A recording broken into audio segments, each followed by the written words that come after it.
Aina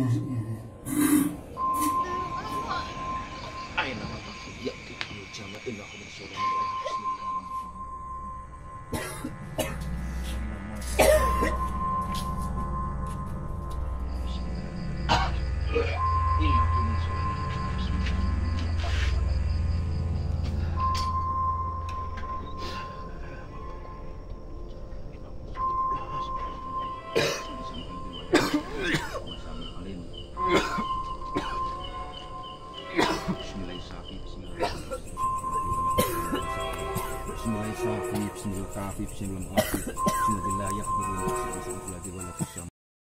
Assalamualaikum warahmatullahi wabarakatuh. Halo teman-teman, bertemu lagi dengan saya. Oke, pada video kali ini saya dengan narasumber, tapi orangnya jauh, dan saya mendapatkan nomor teleponnya. Untuk pada video kali ini saya mau membahas tentang pesugihan, dan saya akan bertanya tentang semua tentang hal pesugihan. Ya, seperti itu. Ya, saya langsung telepon saja orangnya. Sudah nyambung. Assalamualaikum. Assalamualaikum. Waalaikumsalam. Halo Mas, sehat? Alhamdulillah, gimana? Ya gini, aku kan tadi udah tanya-tanya, ada waktu nggak mau telepon gitu, mau tanya tentang pesugihan gitu. Nah gini Mas, kalau boleh tahu arti dari pesugihan itu sebenarnya apa? Pesugihan itu kan artinya kan nyugih ya, nyugih atau meminta harta dengan cara instan, tapi yang diminta kan siluman, bangsa siluman. Gitu. Nah, jadi gini, kalau wong Jawa kan nyebutnya kan nyupang. Nyupang itu kan nyuwun pangestu. Oh gitu. Terus? Nyuwun pangestu karo setan, karo jin, karo demit. Contohnya ya buta ijo, dorong, siluman babi, siluman kera, siluman ular. Nah, itu nyuwun pangestu, meminta restu pada mereka. Berarti itu kekayaan juga dari siluman-siluman itu ya? Iya, dari siluman-siluman itu diberi itu. Oh gitu. Nah, pemberian itu ada yang namanya imbal balik. Jadi semuanya butuh pengorbanan. Oke. Terus aku tanya lagi ya Mas soal. Aku tanya lagi. Gini, apakah pesugihan itu harus ada tumbal, dan siapa biasanya yang dijadikan tumbal? Harus Mas. Namanya dengan iblis itu nggak ada yang gratis. Oh gitu. Nggak ada istilah iblis itu gratis, tak kasih kamu gratis, nggak ada. Iblis saja nggak ada yang gratis. Jangankan dengan iblis, dengan Tuhan aja nggak ada yang gratis. Pasti ada pengorbanan gitu loh. Oke. Nah itu biasanya yang dijadikan tumbal itu siapa? Kalau ambil pesugihan? Itu biasanya kalau yang jalur gelap loh ya, jalur hitam, itu orang yang paling disayang. Oh gitu. Anak, biasanya anak pertama, pokoknya orang yang paling disayang di keluarga itu dijadikan tumbal. Nah setelah diambil ya, itu biasanya lewat kecelakaan atau bisa lewat penyakit, tapi yang lazim itu lewat kecelakaan. Oh berarti kebanyakan itu lewatnya kecelakaan malah ya? Kecelakaan, contoh tahu-tahu jatuh mati. Bahkan yang pernah kita lihat main bola aja itu anaknya itu mati, ada yang kayak gitu. Jadi tidak nampak di mata masyarakat bahwa dia tuh diambil gitu loh. Oh gitu. Oke. Nah terus ini Mas, pesugihan itu kan aku lihat di browsing di internet, itu benar nggak pesugihan putih tanpa tumbal itu ada nggak itu? Itu pesugihan putih itu istilah orang sekarang Mas. Pesugihan putih itu cara hikmah. Allah itu juga menyuruh sugih, cuman caranya yang berbeda. Contoh ya, makanya disebut nyupang. Nyupang itu artinya apa? Nyudo pangan, artinya mengurangi makan dengan cara puasa. Contoh ya, kalau mau kaya, puasa Senin Kemis 3 tahun, atau puasa Daud 3 tahun, atau puasa Apit Weton 3 tahun, atau puasa Anggaro Asih, atau puasa-puasa ngerowot, atau puasa mutih, atau puasa ngidang. Nah, dengan puasa itu membersihkan badan. Nah, dengan amalannya bisa dengan membaca sholawat, surat Wakingah, sholat duha, memperbanyak sedekah. Itu juga pakai pengorbanan Mas. Itu loh. Iya, siap. Nah, pengorbanannya ya itu tadi, wirid, puasa sedekah, gitu ya. Kan? Zikir malam. Nah, itu pengorbanannya. Makanya disebut pesugihan putih itu, yaitu pengorbanannya ya puasa dan wirid itu, gitu loh. Oh, gitu. Oke. Nah, terus gini, aku tanya lagi, ini soal yang pesugihan hitam ya. apakah semua orang bisa ambil pesugihan? Tidak. Itu ada hitungannya naftu, Mas. Itu apa itu, Mas, naftu itu? Naftu itu weton. Itu yang paling cepat, yang pasaran 1 wage, yang angkanya pokoknya naftunya naftu 13. Oh gitu. Jadi nggak sembarangan orang itu bisa ambil ya? Terus gimana, Mas? Nah, yang naftunya naftu 13, tidak sembarangan orang bisa. Oke.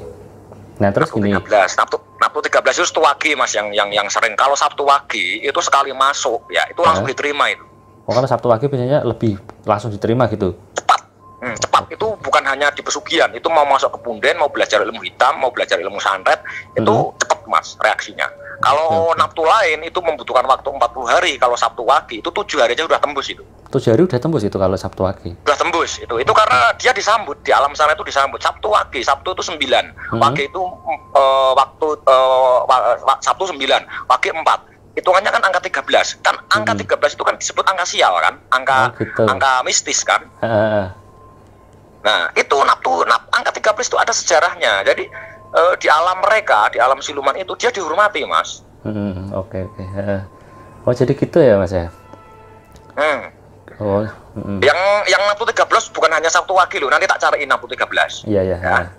Oke, terus gini, Mas. Untuk dampak apa yang terjadi jika gagal? Biasanya kan itu ada yang gagal. Ambil pesugihannya itu kan gagal. Itu ada dampaknya enggak itu?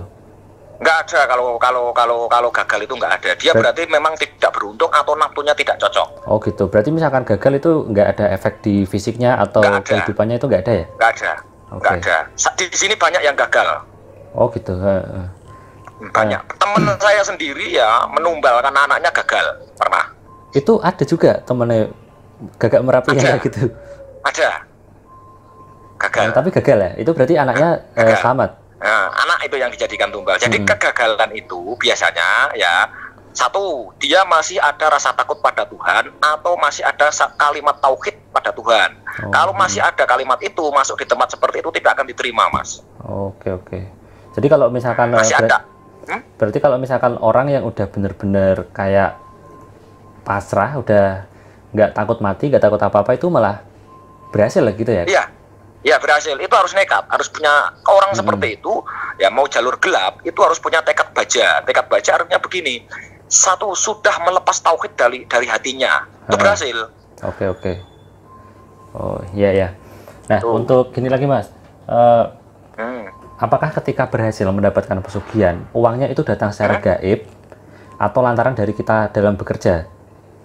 Itu pertama kali datang, Mas. Pertamanya. Maksudnya gimana itu?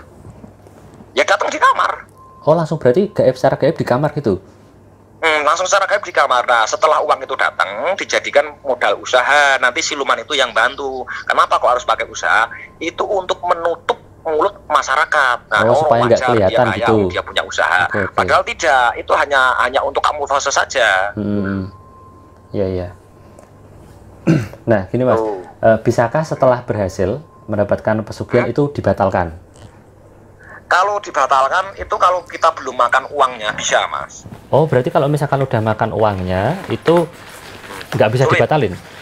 Sulit. Oke. Sulit. Kecuali ada yang membantu pelaku spiritual yang tahu seluk beluk pesugihan dan orang itu punya kemampuan batin yang mumpuni. Nah. Orang yang seperti itu, orang yang tekan kontrak pesugihan itu kan biasanya kan dibawain benda, Mas. Biasanya keris atau benda. Nah benda itu kan harus dibuang. Oh gitu, ya. Nah kalau gini, Mas sendiri itu pernah nggak itu menggagalkan sebuah pesugihan itu? Pernah loh. Ini contoh ya. Nah, mantan lurah di wilayah saya itu kan kena hutang 800 juta, Mas. Terus? Nah, dia datang ke tempat pesugihan itu, dia ketemu sama Nyi Blorong langsung. Itu malam Selasa Kliwon, dia puasa 3 hari 3 malam. Percaya enggak? Kok yang dilelah waktu ini Sabtu Wage. Tanya, kok bapak cepat langsung ketemu Blorong. Wetonmu apa, Pak? Saya tanya gitu. Sabtu Wage. Saya udah tahu. Oh iya. Nah, dari Selasa Kliwon menuju Jumat Kliwon, dia dijanjikan uang 4 miliar sama Nyi Blorong itu. Nah, tapi malam Jumat Kliwon, jadi Selasa Kliwon, Rebu Legi, Kamis Pahing. Nah, masih ada waktu 1 minggu. Ternyata setelah pulang, Setelah pulang itu dia membatalkan niatnya, padahal sudah tekan kontrak. Ibaratnya itu udah akan berhasil, pasti berhasil gitu ya. Tapi sampai rumah dia malah lagi tinggal ngelosin anaknya aja. Ternyata setelah pulang itu dia di cancel gitu. Udah pas di cancel dia kan ketakutan karena apa? Anaknya udah mendadak panas Mas, udah kelihatan sakit-sakitan. Langsung kayak gitu efeknya ya Mas ya? Iya, spontan itu. Spontan. Pas datang ke tempat saya, udah nanti urusannya blorong itu sama saya lah gitu.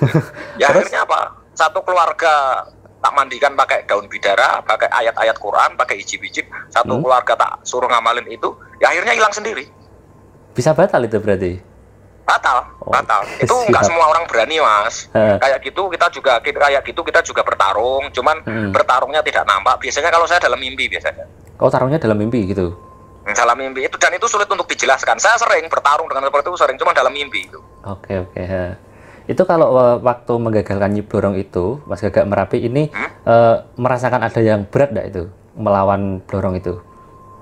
Melawan dong, aku tarung di mimpi saya diseret di alam dia. Oh sampai Oke. Iya, itu roh rewani saya, itu roh rewani kan yang keluar. Roh rewani saya diseret di alam dia, bahwa dia mengatakan kamu anak kecil nggak usah ikut campur, bilang. Digituin. Nah, saya pernah digituin. Saya tantang aja. Kalau kamu bisa ngalahin saya mundur. Tapi kalau kamu yang ngalah, kamu yang mundur. Tak gituin. Oke, tapi akhirnya itu batal ya? Batalnya Mbak, dia tidak kuat menghadapi hizib yang saya pakai. Oke, siap. Saya punya hizib yang sifatnya menghancurkan bangsa siluman, bangsa jin, bangsa khodam-khodam itu saya punya, dan itu udah matang. Kalau saya tidak pegang itu, mungkin saya sudah lewat. Iya. Itu saya 2 kali loh Mas, itu Mas, 2 kali loh. Menggagalkan kayak gitu. 2 kali terjadi. Oh, 2 kali satu terjadi. malah belum lama, baru setahun yang lalu. Menggagalkan pesugihan itu. 2 kali. Yang satu tempatnya di Kulon Progo. Itu uang malah sudah dibawa pulang, Mas. Itu uangnya udah dibawa pulang malah? Udah dibawa pulang, cuman tidak banyak, baru sekitar 100 juta. Anehnya, uang dibawa pulang, anaknya itu kesurupan. Ya, terus? Kesurupan, ngamuk-ngamuk nggak karu-karuan, intinya pokoknya istilahnya yang ngamuk nggak karu-karuan. Akhirnya apa? Uang tak suruh kembalikan, satu keluarga tak mandikan pakai air daun bidara itu, tak suruh puasa, tak suruh wirid, hilang. Oke. Uangnya itu dikembalikan ke tempat ritualnya kemarin berarti itu ya? Ya, di tempat ritualnya, di tempat kuncinya. Di tempat kuncinya itu, di Kulon Progo itu. Baru setahun yang lalu itu. Nah, gini Mas, kalau aku tanya lagi ya.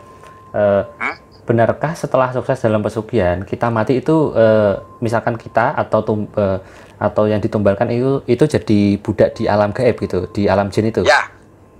Ya, itu contoh ya. Jadi gapuro, ya, jadi jalan, jadi piring, jadi aspal, jadi sendok. Oh, di sana jadi gituan berarti, berubah kayak gitu. Saya melihat sendiri, Mas. Nah, tak ceritain ya, nanti terserah mau diedit atau enggak, terserah.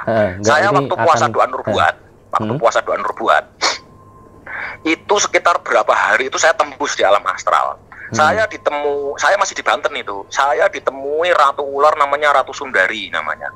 Dia itu ngasih mas-masan itu ditampah itu. Dia bilang begini, Kang, ambil aja ini buat Akang. Tapi saya minta ayam jago 1 sama babon 1. Itu kan sanepo, Mas. Ayam babon itu ibu saya, ayam jago itu bapak saya. Gitu. Jadi itu cuma apa ya? Kayak sebuah istilah ya, sanepo. Istilah. Oke. Saya nggak mau itu. Dan saya diperlihatkan orang yang jadi wajan, orang yang jadi sendok, orang yang jadi patok, orang yang jadi diinjek-injek, itu di sana itu kelihatan di alam itu. Itu tepatnya di Gunung Sugih di Anyer. Saya di tempat itu sekitar hampir 7 tahun. Jadi saya puasa di sekitar situ, tembus ke alam itu. Oke. Nah, itu kalau di alam sana orang yang jadi sendok, jadi macam-macam, itu bentuknya itu memang benar-benar berbentuk sendok atau masih bentuk orang tapi berbentuk sendok gitu? Orang tapi bentuknya sendok. Tapi kalau orang yang sendok itu bisa berbicara. Oh gitu. Ini bukan hanya cerita, Mas. Saya melihat sendiri dan saya mengalami sendiri itu waktu saya masih di Banten itu.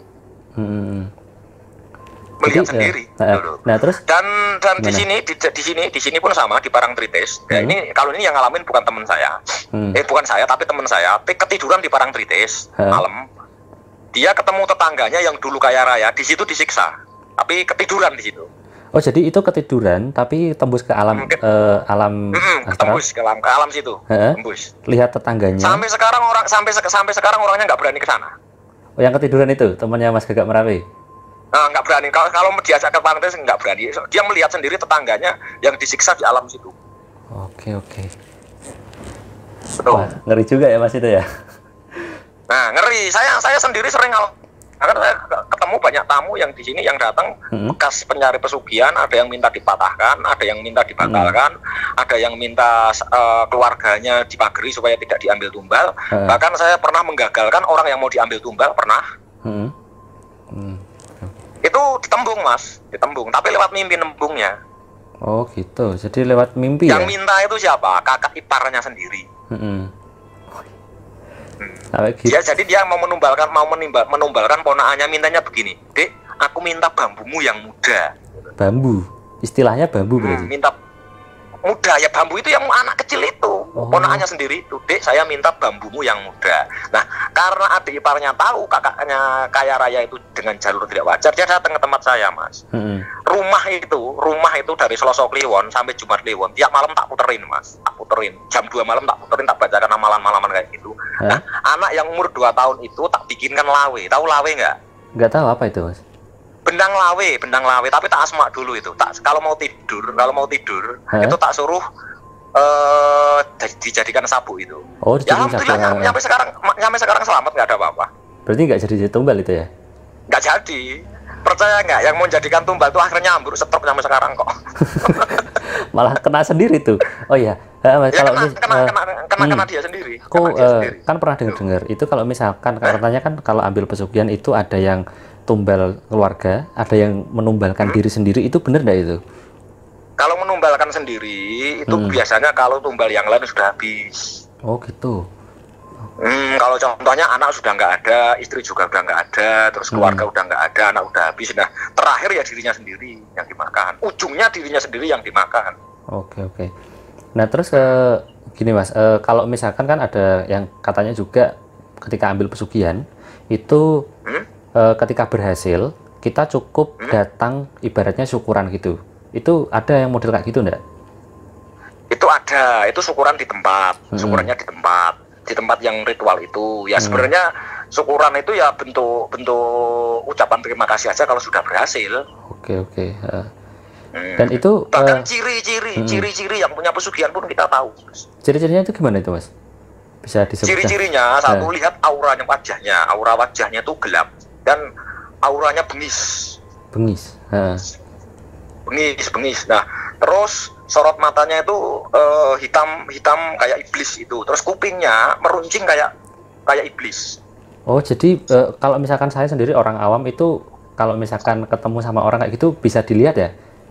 Secara awam apalagi gitu. Orang itu punya pandangan batin itu kelihatan. Kalau pandangan batinnya kasat, itu kelihatan kepalanya kepala siluman. Ya, salah satunya kalau ciri-ciri dari aura tubuh ya, sorot matanya tuh bisa luas. Nah, terus kupingnya itu meruncing ke atas. Terus bau badannya itu juga bukan bau badan lain manusia. Itu kayak gimana itu? Bau busuk atau bau busuk? Kayak orang nggak pernah mandi lah, walaupun walaupun kayaknya orang itu rapi keren, tapi kelihatannya tuh kusem aja. Oh gitu. Jadi itu walaupun ya merapi mandi terus itu baunya tetap kayak enggak lazimnya manusia gitu. Bukan lazimnya, karena dia yang di tubuhnya itu kan siluman yang dipujanya. Oh gitu. Jadi siluman itu di dalam tubuhnya terus? Iya, di dalam. Dia menyatu dengan siluman yang dipujanya. Nah, terus itu satu. Yang kedua ya, anaknya ada yang cacat, ada yang hidra. Anaknya ada yang cacat. Biasanya idiot, walaupun itu tidak jaminan 100%, tapi anaknya ada yang idiot. Kenapa kok bisa seperti itu? Karena waktu berhubungan pada dengan istri, siluman itu ikut. Oh gitu. Siluman itu ikut. Terus ada lagi nggak Mas itu ciri-cirinya? Banyak Mas. Rumahnya tuh yang walaupun megah, tapi ada hawa mistis. Kesannya angker. Jingu pak gitu ya? lah, hawanya sibuk, walaupun ruangannya itu kayak kaya raya tapi hawanya itu angker. Terus orangnya sangat pelit sekali, walaupun barang mubazir yang ada di tempat dia, jangankan diminta dipinjam aja nggak boleh. Oh, jadi orang pelit gitu ya? Jadi-jadinya ya? Super pelit. Kenapa? Saat ada yang meminjam, ada yang meminta, siluman itu bisikin, lah mungkin sekolah aku mau kayak ngomong. Oh gitu. Oke. Nah, gini, untuk pengalaman Mas Gegak Merapi sendiri itu kan sering sekali menangani orang-orang yang entah kesurupan, kena santet, macam-macam itu, hal yang paling berat itu pernah kayak gimana, Mas? Kalau hal yang paling berat adalah pengakuan pesugihan itu masih tampringan, Mas. Kalau yang berat itu biasanya apa? Kalau paling berat itu ngadepin santet 7 jajar. Maksudnya gimana itu? Santet yang menghabiskan satu keluarga. Satu keluarga? Itu yang paling berat itu. Kalau pesugihan itu menurut saya nggak berat, karena sampai 7 jajar itu satu keluarga mati semua dalam hitungan tahun, tergantung kapasitas ilmu yang mengirim. Contoh, ada yang 3 tahun, ada yang 7 tahun, ada yang setahun, bahkan ada yang 3 bulan. Berat itu kalau nggak orang yang pengalaman betul ilmu kebatinnya belum kuat, jangan coba-coba. Kita bisa mati sendiri. Berarti itu malah bisa kena sendiri kalau misalkan ilmu kebatinannya kurang kuat.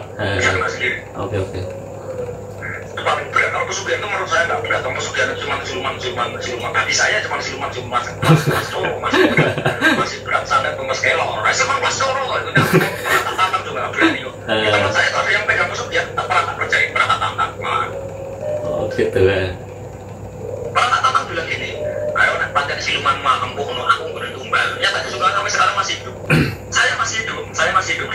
Dia kan menumbalkan anaknya, menumbalkan suaminya sendiri, menumbalkan karyawannya, dan dia sendiri mendeklarasikan di masyarakat bahwa saya punya pesugihan. Itu misalkan gini Mas, pesugihan gini, kalau misalkan bos ya punya karyawan itu bisa menumbalkan karyawannya. Bisa, itu rata-rata pakai semua. Contoh Mas, kalau di sini ya, kalau pabrik di sini itu biasanya kawan perempuan yang hamil pertama itu pasti hilang, pasti mati. Maksudnya gimana? Mati kandungannya atau orangnya? Yang mati dalam kandungan, makanya udah 3 bulan ke sana ya, itu hilang, itu pasti mati. Oh, bentar gini. Itu ibaratnya kayak keguguran gitu? Iya, caranya keguguran. Oke. Dan itu pakai semua ya. Di tempat saya dulu itu hampir tiap tahun ada yang mati, ada yang tahu ketabahan lah, ada yang ketimpa blok lah, ada yang mati kecelakaan lah. Biasanya di depan pabriknya itu banyak kecelakaan yang mengakibatkan nyawa itu mati, nyawa orang itu mati. Oke. Pabrik besar biasanya juga karyawan yang paling karyawan terbaik biasanya. Oke. Ya. Oke, jadi Mas Gegak Merapi, terima kasih atas waktunya. Nanti mungkin suatu saat saya bakal main ke tempatnya Mas Gegak Merapi di sana di Jogja. Ya, ini terima kasih sudah mau tak ajak. Ini nanti kan mau ditayangkan ya, diumumkan di FB kan? Ya nanti saya share semua. Gitu gak apa-apa? Boleh ya? Boleh ya? Di share di Facebook atau? Oke. Nanti malah tak tandai teman-teman saya semua. Oke, siap, baik. Ya, terima kasih Mas Gegak Merapi atas waktunya. Mohon maaf kalau misalkan saya mengganggu. Nanti dilanjut lagi kapan-kapan saya telepon lagi kalau ada apa-apa gitu ya. Oke, ya. Assalamualaikum. Ya, assalamualaikum. Ya, itu tadi perbincangan saya dengan Gegak Merapi. Seringnya disebut Mas Gegak Merapi. Ya, saya manggilnya juga Gegak Merapi. Beliau itu orang Jogja. Dan nanti suatu saat kalau misalkan saya main ke Jogja, saya akan datang ke rumahnya gitu. Nanti kita akan bahas semua tentang ilmu yang aneh-aneh dan pengalaman horor-horor yang unik-unik. Terima kasih sudah menonton sampai sepanjang ini videonya. Wassalamualaikum warahmatullahi wabarakatuh.